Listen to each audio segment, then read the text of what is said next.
आत्मा और परमात्मा को मानना, वस्तुतः किसी भी चीज को मानना कमजोरी और अज्ञान का लक्षण है। मानना ही अज्ञान का लक्षण है।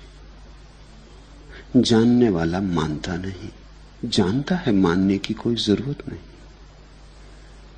मानने वाला जानता नहीं, जानता नहीं इसलिए मानता है। मानने और जानने के फर्क को खूब गहरे से समझ लेना। मानने से जानने की भ्रांति पैदा हो जाती है, वो सस्ता उपाय है, वो झूठी दवा है। मान लिया ईश्वर है, इस मानने में बड़ी तरकीब है मन की, अब जानने की कोई जरूरत न रही। मानने से जानने का भ्रम खड़ा कर लिया, मानते रहे वर्षों तक, दोहराते रहे कि ईश्वर है, दोहराते रहे कि ईश्वर है, मंदिर और मस्जिद में और गिरजे और गुरुद्वारे में, तो धीरे धीरे भूल ही जाओगे कि मुझे पता नहीं। बार बार दोहराने से ऐसी प्रतीति होने लगेगी कि हां ईश्वर है, मगर ये तुम्हारी पुनरुक्ति है, ये तुम्हारा ही मनोभाव है जो सघन हो गया। ये आत्मसम्मोहन है, ये ऑटो हिप्नोसिस है, ये केवल संस्कार मात्र है। तुम कहीं पहुंचे नहीं, तुम बदले नहीं, तुम्हारे जीवन में कोई क्रांति नहीं हुई, तुम वैसे के वैसे हो। सिर्फ तुमने एक आवरण ओढ़ लिया, तुमने राम नाम चदरिया ओढ़ ली, भीतर तुम ठीक वैसे हो जैसे पहले थे। तुमने विश्वास का वस्त्र ओढ़ लिया, किसको धोखा दे रहे हो? और तुमने मूलतः अपने को एक भ्रांति और झूठ के साथ बांध लिया। जिस दिन पहली बार तुमने माना कि ईश्वर है, वह झूठ था, क्योंकि तुमने बिना जाने माना था। तुमने बेईमानी की हद कर दी।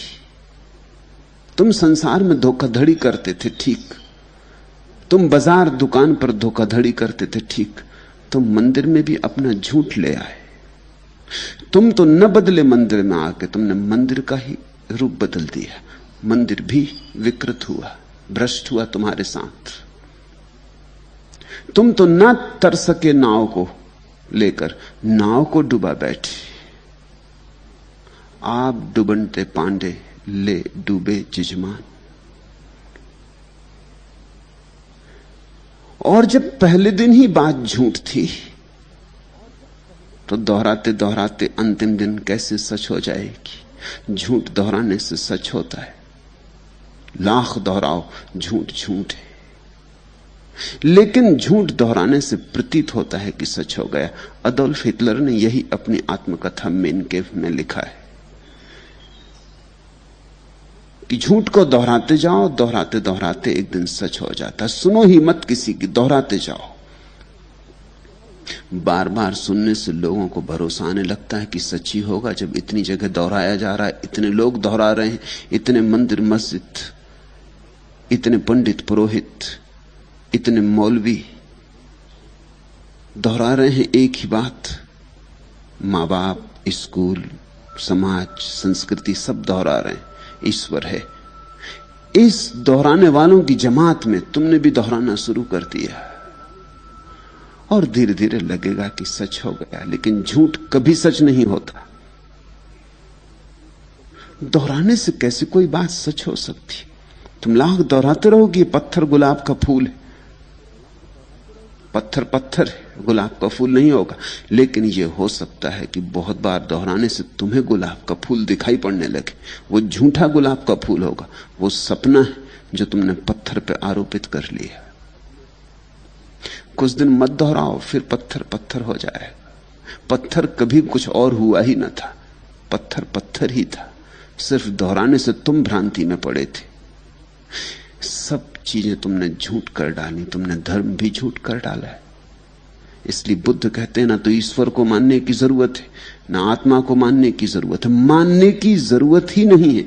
मानने की जड़ काटने के लिए उन्होंने कहा ईश्वर नहीं है, आत्मा नहीं। ऐसा नहीं कि ईश्वर नहीं है, ऐसा नहीं कि आत्मा नहीं है। ऐसा तो बुद्ध कैसे कहेंगे? बुद्ध जानते हैं लेकिन तुम्हारी भ्रांतियां बहुत हो चुकी और उनकी जड़ काटनी जरूरी है। और एक ही तरह से जड़ कट सकती है कि बुद्ध जैसा पुरुष कह दे कि नहीं कोई ईश्वर है और नहीं कोई आत्मा है, ताकि तुम झकझोरे जाओ, ताकि तुम्हारी भ्रांति के बाहर तुम आओ, ताकि तुमने जो झूठ निर्मित कर लिए और झूठों के आधारों पर जो भवन खड़े कर लिए वो गिर जाएं। तुम्हारे ताश के पत्तों से बने घर को फूंक मारी बुद्ध ने, तुम्हारी कागज की नावों को डुबा दिया, तुम्हारे सामने बेरहमी से डुबा दिया। इसलिए तो ये देश बुद्ध को माफ नहीं कर पाया। इस देश ने बुद्ध को इस देश से ही उखाड़ फेंका। जो तुम्हारे ताश के महलों को गिराएगा उससे तुम नाराज हो ही जाओगे। जो तुम्हारे सपनों को तोड़ेगा और तुम्हें नींद से उठाएगा उसके तुम दुश्मन हो ही जाओगे। और जैसा अथक प्रयास बुद्ध ने किया किसी और ने कभी नहीं किया। बुद्ध की चोट संघातक है। जो हिम्मतवर थे और जिन्होंने झेल ली अपनी छाती पर, वो नए हो गए, उनका नया जन्म हो गया। जो कमजोर थे वो क्रुद्ध हो गए, जो कमजोर थे उन्होंने बदला लिया। बुद्ध के सामने तो ना ले सके, लेकिन बुद्ध के जाने पर बदला लिया। जिस देश में बुद्ध जैसा व्यक्ति पैदा हुआ उस देश में बौद्धों का नाम मात्र ना बचा। ये कैसे हुआ होगा? जरूर इस देश के मन में बड़ी प्रतिक्रिया हुई होगी कि हमारा भगवान झूठ, हमारी आत्मा झूठ, हमारे शास्त्र झूठ, हमारे वेद झूठ, हम झूठ, सब झूठ, सिर्फ ये एक आदमी गौतम बुद्ध सच। ऐसा बुद्ध ने कहा नहीं था कि सिर्फ मैं सच। बुद्ध ने इतना ही कहा था, मान्यता झूठ, जानना सच, विश्वास झूठ, बोध सच। यही बुद्धत्व के धर्म का सार है। बोध सच। जागो, जाग कर देखो, मान कर मत देखो, क्योंकि मान के देखने से तुम्हारी आंख पे चश्मा हो जाता, मानने का चश्मा। तुमने मान लिया कि जगत लाल है और मानते चले गए और लाल को ही देखते चले गए, देखने की चेष्टा करते रहे, संभालते रहे। इसी को तो लोग साधना कहते, लाल को देखने की चेष्टा। फिर एक दिन तुम्हें लाल दिखाई पड़ने लगा, हरे वृक्ष लाल मालूम होने लगे, नीला आकाश लाल मालूम होने लगा। तब तुमने समझा कि अब पहुंच गए। कहीं नहीं पहुंचे, तुम और भटक गए, तुम और गिर गए, तुम जहां थे वहां से भी पीछे फिक गए। आंख खोलो और विश्वासों की धूल झाड़ दो। बुद्ध का संदेश सीधा साफ है। आंख हो और विश्वास मुक्त हो, चैतन्य हो और संस्कार मुक्त हो, बोध हो और विचार मुक्त हो। बस फिर जो है वही दिखाई पड़ जाएगा। जो है उसको बुद्ध ने नाम भी नहीं दिया, क्योंकि नाम देना खतरनाक है। तुम इतने खतरनाक लोग हो कि नाम देते ही नाम को पकड़ लेते हो, जिसको नाम दिया उसको तो भूल ही जाते हो। इसलिए बुद्ध ने कहा जो है, उस जो है का स्वभाव ही धर्म है। बिना विचार के जगत को देखना धर्म को जानना है। निर्विचार भाव में अस्तित्व को अनुभव करना धर्म की प्रतीति है, धर्म का साक्षात्कार है। परमात्मा नहीं है, आत्मा नहीं है, सिर्फ इसलिए कहा बुद्ध ने कि अगर ये हैं ऐसा कहो तो तुम्हारी पुरानी झूठी धारणाओं को सबलता मिलती, बल मिलता है। मैं भी रोज यही करता हूं, चेष्टा करता हूं कि तुम्हारी पुरानी धारणा टूट जाए। और ऐसा नहीं है कि तुम्हारी पुरानी धारणा गलत ही होनी चाहिए, धारणा गलत है। यह हो सकता है ईश्वर है, लेकिन ईश्वर को मानने की वजह से तुम नहीं देख पा रहे हो। ईश्वर के मानने को छीन लेना है ताकि जो है वो प्रकट हो जाए।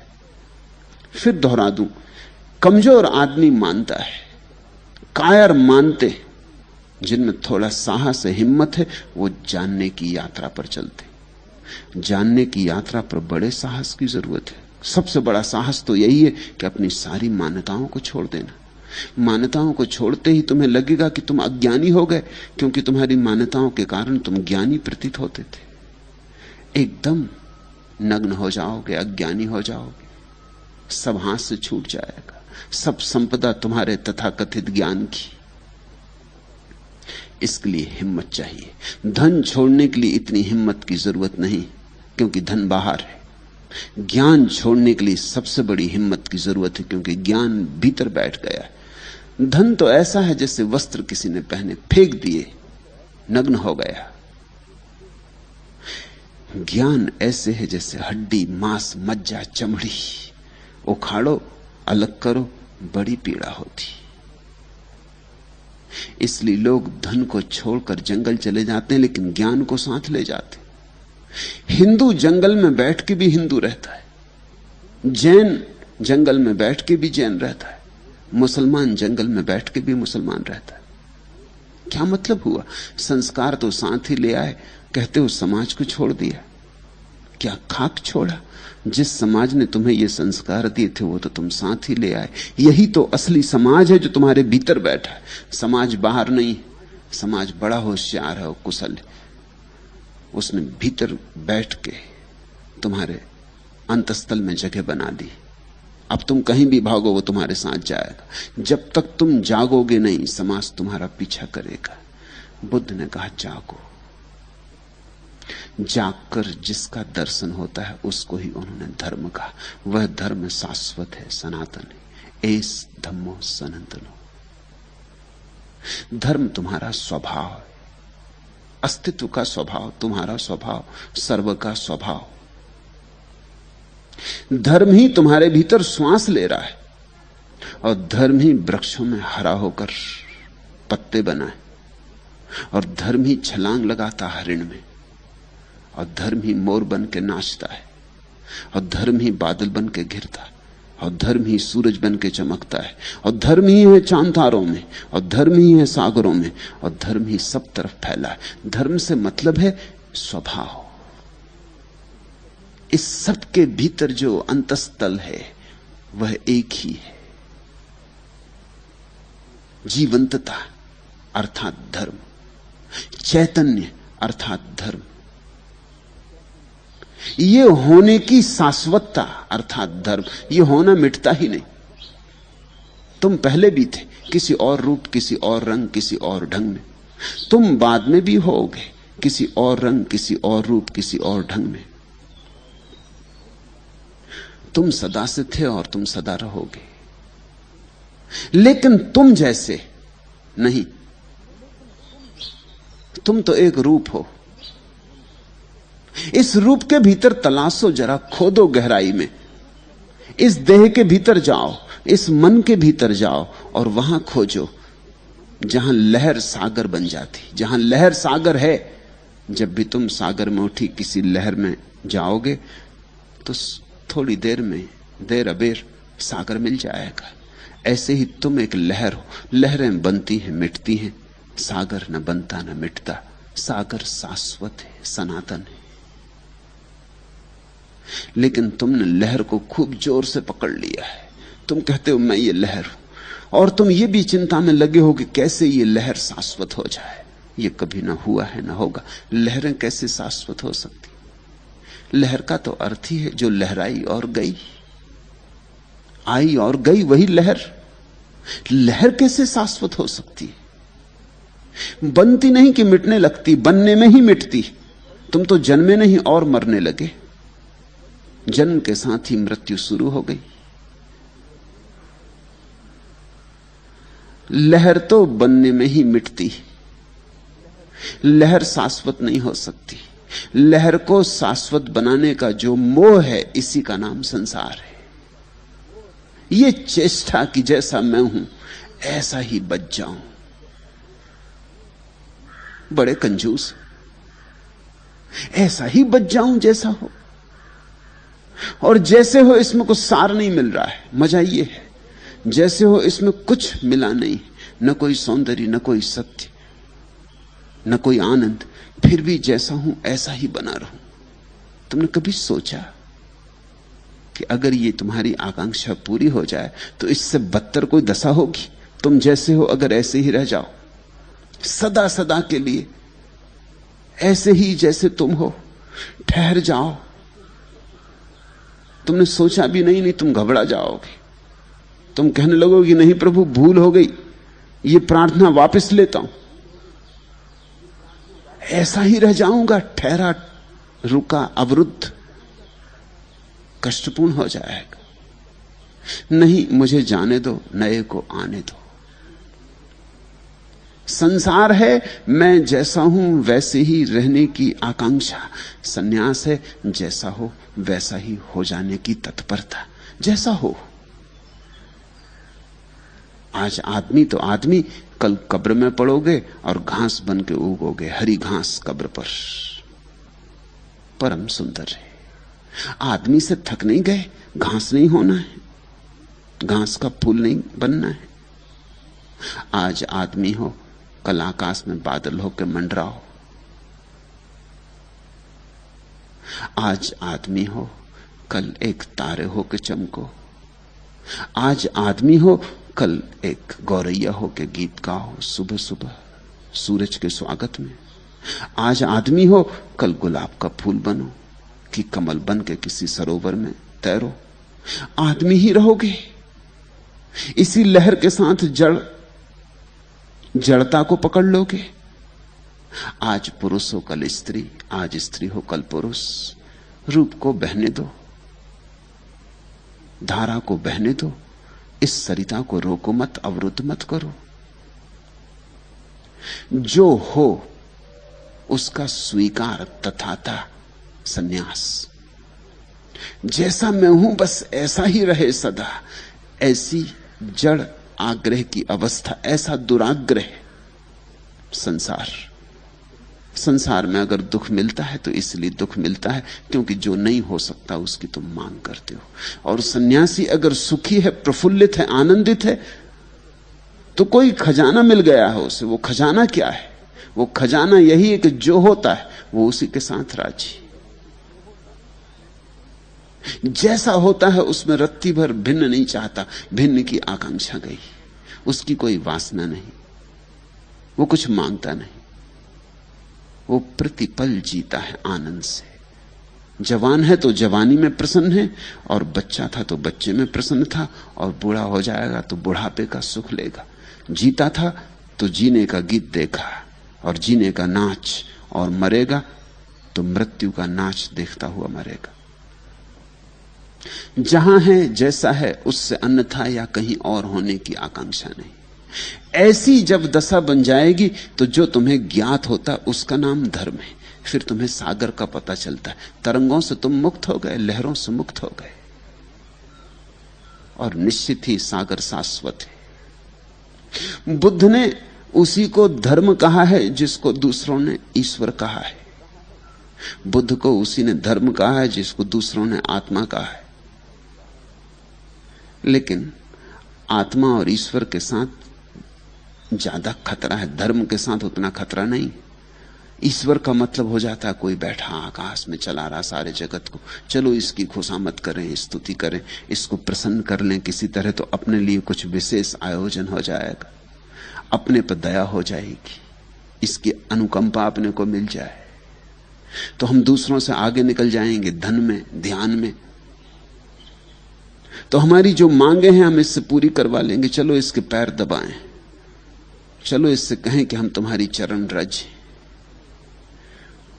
तो दिशा गलत हो गई, दिशा वासना की हो गई। ईश्वर को मानते ही कि ईश्वर आकाश में बैठा है मनुष्य की भांति स्वभाव था, तो जो मनुष्य की कमजोरियां हैं वो ईश्वर में भी आरोपित हो जाएंगी। मनुष्य को खुशामद से राजी किया जा सकता है तो ईश्वर को भी खुशामद से राजी किया जा सकता है। अगर मनुष्य को खुशामद से राजी किया जा सकता है तो ईश्वर को थोड़ी और सुंदर खुशामद चाहिए, उसका नाम स्तुति। अगर मनुष्य को रुस्वत दी जा सकती है तो ईश्वर को भी रुस्वत दी जा सकती है। जरा देने में ढंग होना चाहिए। जरा कुशलता और प्रसाद पूर्वक। और अगर आदमी से अपनी मांगें पूरी करवाई जा सकती हैं चाहे वे न्याय संगत ना भी हो, तो फिर ईश्वर से भी पूरी करवाई जा सकती। तुम चकित होगे, दुनिया के धर्मशास्त्रों में ऐसी प्रार्थनाएं हैं जो कि धर्मशास्त्रों में नहीं होनी चाहिए, अधार्मिक प्रार्थनाएं, मगर वे सूचक हैं इस बात की कि अगर ईश्वर को मनुष्य की तरह मानोगे तो ये उपद्रव होने वाला है। वेद में ऐसी सैकड़ों ऋचाएं जिनमें प्रार्थना कर रहे हैं ऋषि कि हमारे दुश्मन को मार डालो। यहीं तक नहीं, हमारी गाय के थन में दूध बढ़ जाए और दुश्मन की गाय के थन में दूध बिल्कुल सूख जाए। ये किस तरह की प्रार्थना है कि हमारे खेत में इस बार खूब फसल आए और पड़ोसी का खेत बिल्कुल राख हो जाए। ये किस तरह की प्रार्थना है? और वेद में, मगर ये खबर देती है कि अगर ईश्वर को आदमी की तरह मानोगे तो तुम उससे जो प्रार्थनाएं करोगे वो भी आदमी की तरह होंगी। ये आदमी की असलियत है। मंदिर भी जाता है तो क्या मांगता है? कुरान में भी इस तरह के वचन हैं और बाइबल में भी। सुंदर नहीं है। इस अर्थ में बुद्ध ने बड़ी क्रांतिकारी दृष्टि दी। बुद्ध ने कहा हटाओ इस ईश्वर को, इसके कारण वेद की ये अभद्र ऋचाएं पैदा होती, इसके कारण आदमी के भीतर की बेहुदी आकांक्षाओं को सहारा मिलता है। ईश्वर को हटा दो। ईश्वर की जगह नियम को स्थापित किया बुद्ध ने, धर्म। अब नियम से कोई प्रार्थना थोड़ी कर सकते हो। किसी को तुमने गुरुत्वाकर्षण से प्रार्थना करते देखा कि आज जरा घर के बाहर जा रहा हूं, हे गुरुत्वाकर्षण रास्ते पे गिरा मत देना, टांग मत तोड़ देना, क्योंकि और लोगों के कई के फ्रैक्चर हो गए हैं, मुझे ना हो ये, देखो मैं तुम्हारा भक्त हूं। गुरुत्वाकर्षण से कोई प्रार्थना नहीं करता। करेगा तो मूढ़ मालूम पड़ेगा, खुद की ही आंखों में मूढ़ मालूम पड़ेगा। लेकिन एक दफे गुरुत्वाकर्षण को भी आदमी का रूप दे दो कि गुरुत्वाकर्षण जो है वो एक देवता है जो देखता रहता कौन ठीक चल रहा है कौन ठीक नहीं चल रहा है। जो ईर्ष्या तिरछा चलता है उसको गिराता है, दे मारता है, हड्डी तोड़ देता है, अस्पताल में भर्ती करवा देता है। जो सीधा चलता है, साफ चलता है, संभल के चलता है, उसको बचाता है। यही तो है। बादल आकाश में गरजे, तुमने कल्पना कर ली इंद्र देवता की कि नाराज हो रहा है इंद्र देवता, हमसे कुछ भूल हो गई। बिहार में भयंकर अकाल पड़ा और महात्मा गांधी ने पता है क्या कहा? उन्होंने कहा यह हमारे पापों का फल है। देवता पापों का प्रतिकार दंड दे रहा है। क्या पाप? हरिजनों के साथ जो हमने पाप किया उसका फल दे रहा है। लेकिन वो पाप तो पूरे देश में हो रहा है, सिर्फ बिहार में ही नहीं हो रहा। तो बिहार के लोगों को क्यों सता रहा है? ये बिहारियों ने बेचारों ने क्या बिगाड़ा है? लेकिन हम जब भी ईश्वर को व्यक्ति की तरह मान लेते हैं तो कुछ झंझटें आनी शुरू होती। बुद्ध ने ईश्वर के व्यक्तित्व को पोंछ डाला, व्यक्तित्व को हटा दिया, रूप को गिरा दिया, अरूप बना दिया। वेद कहते हैं परमात्मा अरूप है, लेकिन फिर भी उनकी प्रार्थनाएं जो हैं वो उसको रूप मान के ही चल रही। बुद्ध ने वस्तुतः परमात्मा का रूप कर दिया। परमात्मा है ही नहीं, परमात्मा कोई ईश्वर नहीं। फिर क्या है? फिर एक महान नियम है, जीवन का एक शाश्वत नियम है जो सब जिसके आधार से चल रहा है। नियम की प्रार्थना नहीं की जा सकती, नियम से प्रार्थना नहीं की जा सकती, नियम की खुशामद भी नहीं की जा सकती, नियम को रुस्बत भी नहीं दी जा सकती। नियम का तो पालन ही किया जा सकता है। पालन करोगे सुख पाओगे, नहीं पालोगे दुख पाओगे। और ऐसा नहीं है कि नियम वहां बैठा है डंडा लिए कि नहीं पाला तो सिर तोड़ देगा। कोई वहां बैठा नहीं है। तुम नियम के विपरीत जाके स्वयं को दंड दे लेते हो। जब तुम शराब पी के क्षेत्र से चलते तो गिर जाते हो। ऐसा नहीं कि गुरुत्वाकर्षण देख रहा है बैठा हुआ वहां कि अच्छा अब इस आदमी ने शराब पी, अब इसकी तोड़ो टांग। ऐसा वहां कोई भी नहीं है। जब तुम संतुलन खो देते हो, अपने संतुलन खोने के कारण ही तुम गिर पड़ते हो। तुम ही अपने को दंड देते, तुम ही अपने को पुरस्कार। बुद्ध ने तुम्हें सारी शक्ति दे दी, बुद्ध ने तुम्हें सार्वभौम शक्ति दे दी।